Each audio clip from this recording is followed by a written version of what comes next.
Colonel Deb Robinson, the mic is yours. Hi, can you hear me okay? Loud and clear, ma'am. Excellent, excellent. I'm so happy to be here, and Major General Klein and your team, thank you so much for making nutrition a priority. Our CIMT team had a great visit with you out in June to talk about the nutrition environment and just your interest in trying to improve it and see how senior leaders can make it better. We really appreciate it. If my slides can be pulled up, that would be great. Excellent, thank you so much. So we've had some great presentations today, just across the board. What a panel to have to follow. Dan, Taylor, Sergeant Marks, that was outstanding. It's really an exciting time to be part of military nutrition. And what I'll talk to you today about is the military nutrition environment. Next slide. So many of you are probably familiar with the iceberg model. And when we think about the military nutrition environment,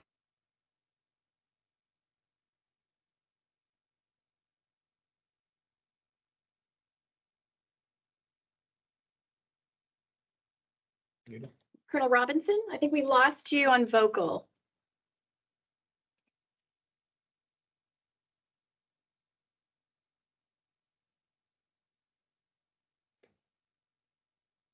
Colonel Robinson?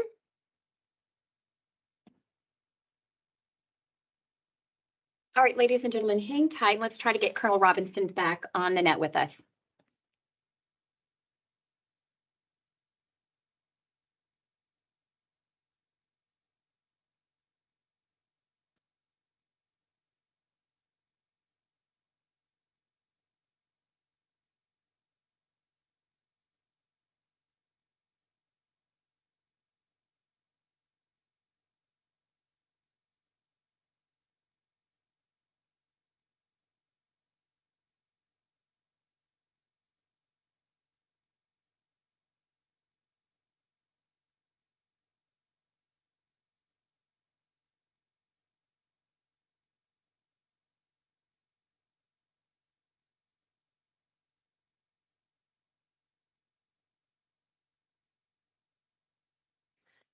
Colonel Robinson, can you hear us here at CIMT? Over.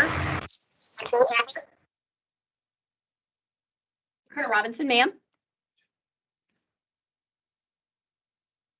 Okay, ladies and gentlemen, please sit tight for us when we see if we can get Colonel Robinson back on audio. Looks like she might have lost connectivity here. Okay, Colonel Robinson, are you back with us?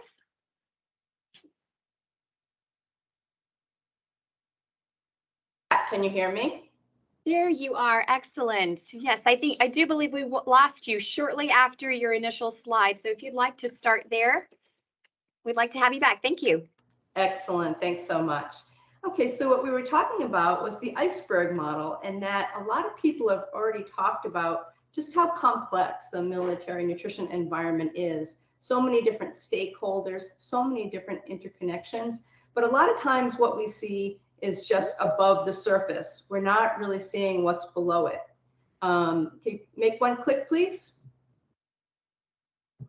So below the surface, we really need to think about what are the food trends? What kind of changes have actually occurred in our food system? We can think about COVID as an event that happened, but it did affect a lot of different systems afterwards and still seems to impact our food system. And even beyond that, what is the structure of our system? We're talking about transformation, and maybe that's something we need to look at. And what are the policies that are currently in place, or the policies that are not in place, that actually affect access and availability of high-performing options? And really on the bottom, what you see are the mental models. So what are people's beliefs about the military nutrition environment? What are their experiences with the different food service venues that they go to?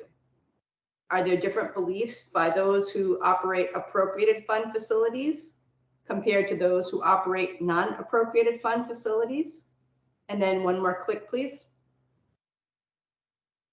So in order to understand the military nutrition environment, we really need to acknowledge that it's complex and we need to dig a lot deeper to understand it. Next slide.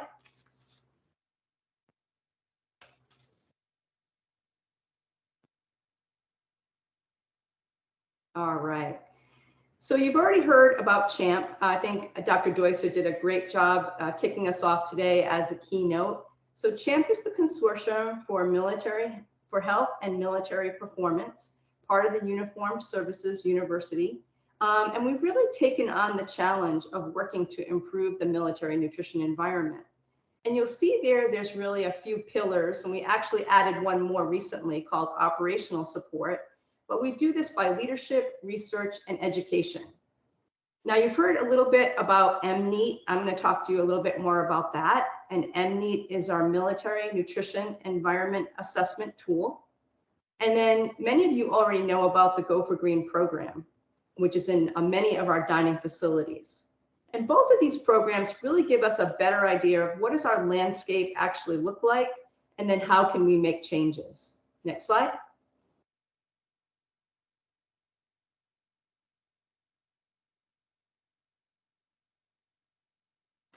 So what I want to do today in this short amount of time is give you a better understanding of what the military nutrition environment is, what can we do to improve it, and then I know we'll have time for some questions. Next slide.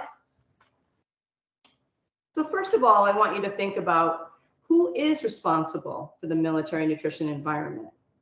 Is it one of these agencies or entities that you see? Is it CHAMP? Is it commanders? Food service venue operators? All of the above or none of the above? What I'm hoping that you'll say is all of the above. We are all in it together. We are all responsible for it. There's no single entity that oversees the military nutrition environment. So we all play an important part. Next slide. So we just came back from break, and so hopefully you had a stretch break, and maybe you had a fueling break as well. But I want you to come with me for a moment in the life of the service member, the warfighter, the soldier. It's mid-afternoon, and our warfighter is experiencing that afternoon slump. He or she goes to his local snack bar. It's close by, it's convenient, and the choices there are inexpensive. But what are the options available for that quick pick-me-up? If candy and sugary drinks are the majority of the options, how does that impact his or her nutritional fitness? So not only do these choices contribute excess empty calories, we've talked a lot about body composition today and weight, but now that service member might experience a sugar crash, and maybe that he or she will have decreased concentration and focus. And is he really ready to perform optimally, both mentally and physically? And I think we can all agree that this environment does not support the warfighter's physical or mental performance. Next slide. Now, Dr. Deusser actually talked about this in her opening remarks. This is bringing it up more to a strategic level. So recently, the White House developed a strategy that addresses hunger, nutrition, and health. And one of the focus areas, Pillar 3, is to empower all consumers to make and have access to healthy foods. And I think this was something that has really been echoed today throughout several of the presentations. Now, the goal is to expand the access to healthier environments within federal facilities. And that's Department of Defense. And DoD was actually called out within this strategy to expand the Go for Green program, as well as limit marketing in military dining facilities to support the Go for Green program. So this landmark document really should help guide our efforts to improve the military nutrition environment. Next slide. So when you think about the military nutrition environment, I want you to think very broadly. It's all the different food and beverage options, and really dietary supplement options that are available within a military setting. So it could be on an installation or it could be on a ship. So simply put, the military nutrition environment impacts us all. Next slide. So let's take a step forward and talk about some goals for the environment. And specifically, we'll focus on the local level. What can you do at a local installation to improve the nutrition environment? Well, the first thing is to know where you're starting. What is your baseline? And that is to conduct an assessment. So assess the status of the environment to better understand the landscape. From there, you'll be able to get a better understanding of the environment. What are the assets that are already in place? What are things that are actually going well? And then where are there opportunities to improve? But the assessment itself doesn't mean anything. We have to do something with that assessment. So the next step is to work with key stakeholders and really find out where we can make changes to that environment locally. Will we work with food service venue operators to incorporate more high-performing options in snack bars, something like we just saw? Will we work with leadership to adopt a healthy worksite policy? Now, once that action plan is implemented, how will we determine if the changes made were effective? Next slide. Let's take it up again to a more strategic level, to the DoD level. So within the DoD, we really want to know the broader picture of what's happening. From there, we can identify, again, the positive attributes.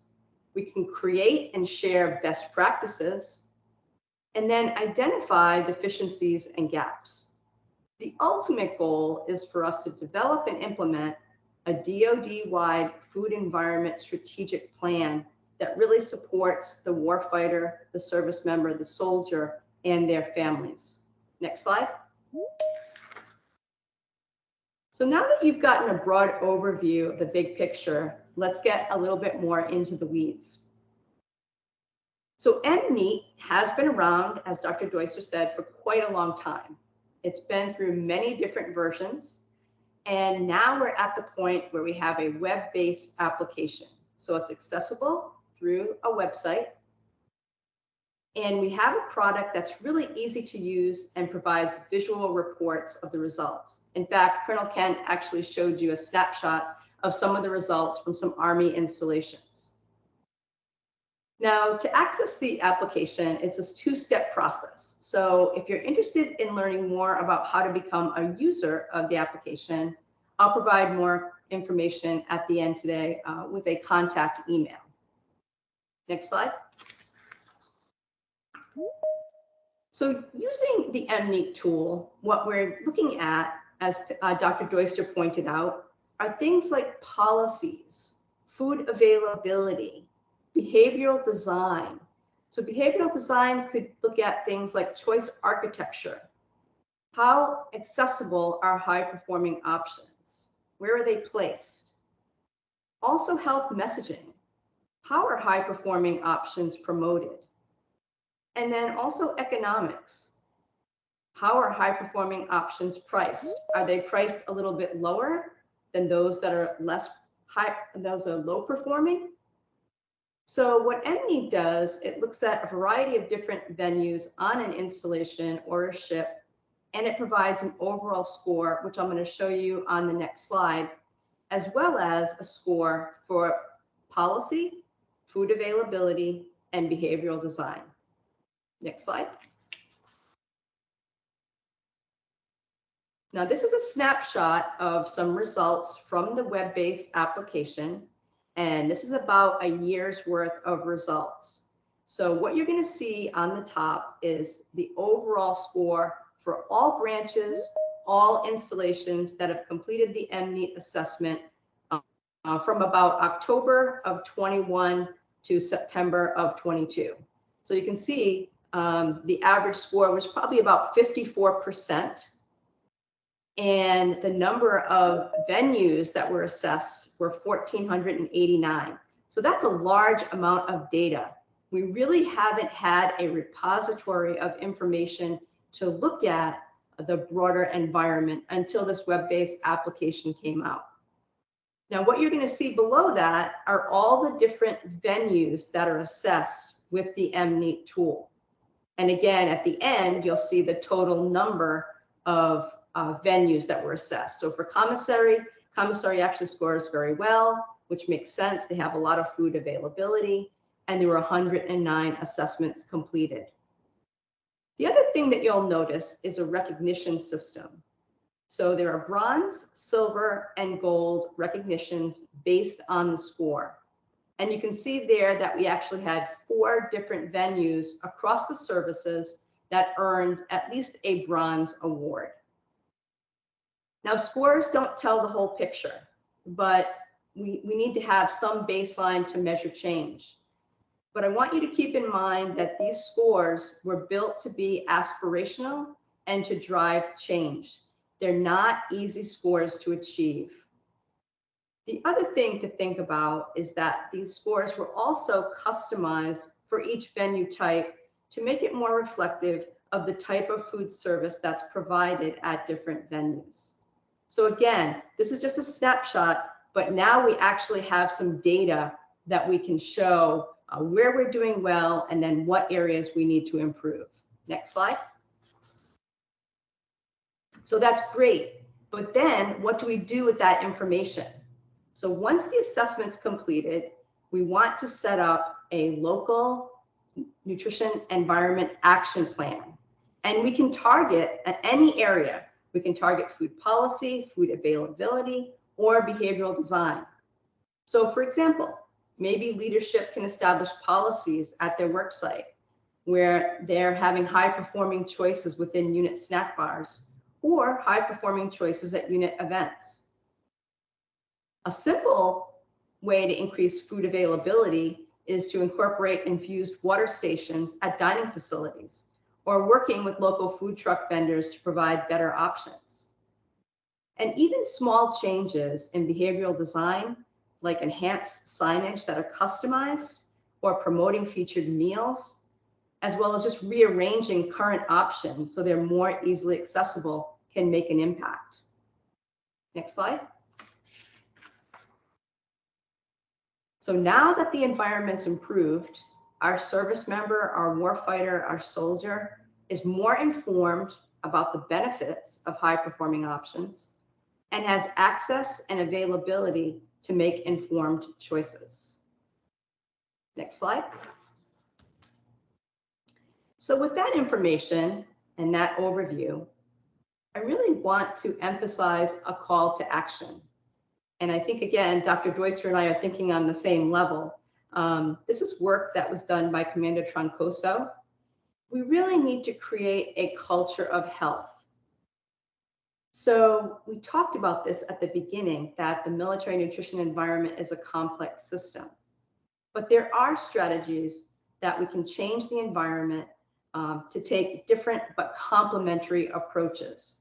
So here's a few overarching things that we can consider to help transform the military nutrition environment. And I think I heard many of these actually talked about today from the previous speakers. And I want to call out one in particular that Sergeant Marks said. She said that soldiers incentivize the soldiers and give them a competition. So I think creating those meaningful incentives for not only the service member, the soldier, but for leaders to engage in healthy behaviors. Next slide.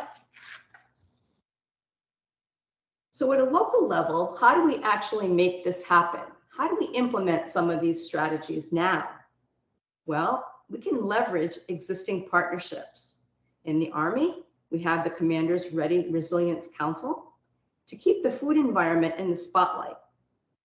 We can conduct the MNEAT assessment annually, communicate the results, and develop and implement action plans. We can educate leaders like we're doing today about policies or guidelines that are needed, such as that healthy worksite policy.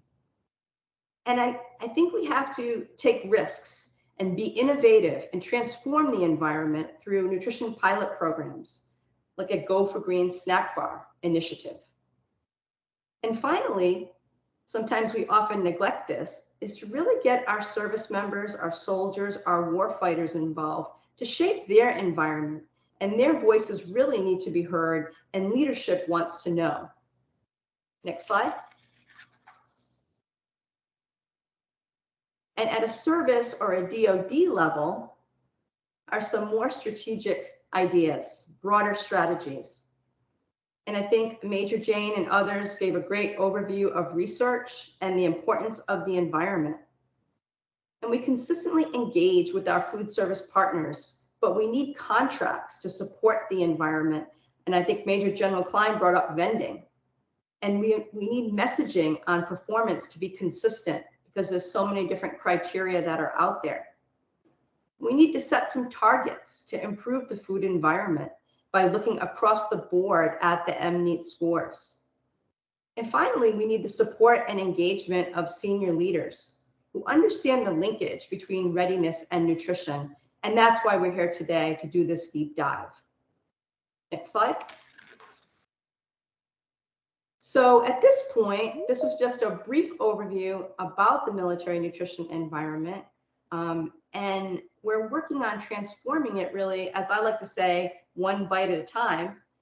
If you want more information about the environment or the MNEAT web-based application, you can actually email our team email there, mneat@usuhs.edu.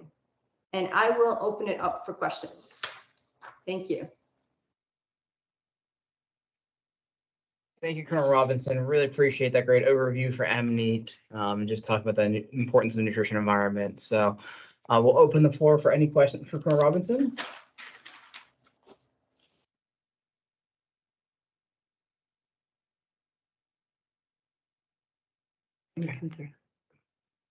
Colonel Robinson, I have one for you. One of the things we experienced here too with our MNEAT assessment that we conducted here at Fort Eustis was we scored the lowest on our worksite policy adherence. And I think really that's just something I think we can remedy quite easily with some awareness and discussions with our senior leaders. What are some of the best practices that you're aware of for raising those worksite policy scores? Do you have some guidance as to that? Over. I think that's a great question. I think across the board, we do see low scores in the worksite area. The MNEAT for worksite only asks about policy. It doesn't ask about food availability. They're all policy questions, which I think are really the hardest ones to move. There are quite a few policies or guidelines. We don't even have to call it a policy. We can call it a guideline to support healthy choices at the worksite, whether it's a unit-run snack bar or whether it's trying to have higher performing options at unit functions. So the answer is yes. I think we have some great examples of different units that have actually implemented policies or guidelines, and they've been quite successful. All right, thank you so much. Thank you.